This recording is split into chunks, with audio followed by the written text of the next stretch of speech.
আমার গলা চেপে মুখ বন্ধ করতে চেয়েছিল, কিন্তু আজ দেখো, আমার না বলা কথা, আমার চিৎকার লক্ষ লক্ষ নারীর গলা দিয়ে উচ্চস্বরে ফেটে পড়েছে।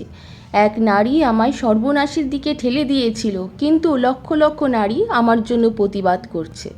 শুধু নারী নয়, আজ নারীর সাথে সব পুরুষরাও আমার জন্য প্রতিবাদ করছে। ডাক্তার, উকিল, শিল্পী, অভিনেতা, খেলোয়াড়, ব্যবসায়ী থেকে শুরু করে গরিব রিকশাওয়ালা, সবজিওয়ালা, কেউ বাদ যায়নি। এত মানুষ বৃষ্টিতে ভিজে অন্যায়ের বিরুদ্ধে যে ন্যায় বিচারের দাবি করছে, তা কি সফল হবে? এই লক্ষ লক্ষ মানুষের গর্জন কি আদৌ এই সমাজকে পাল্টে দিতে পারবে?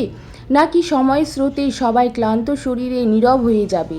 নাকি দোষীরা বুক ফুলিয়ে নিজেদের নির্দোষ বলে সমাজে ঘুরে বেড়াবে? তোমরা নারীরা যারা আমার জন্য বা এই অন্যায়ের জন্য, নিজের স্বাধীনতার জন্য আজ যে পথে নেমেছ, সমাজকে পাল্টে দেওয়ার জন্য বা দেশের আইনকে বদলে দেওয়ার জন্য এবং দোষীদের চরম শাস্তি দেওয়ার জন্য, বড়ই কঠিন। তবুও থেমে যেও না, হারিয়ে যেও না, মিলিয়ে যেও না।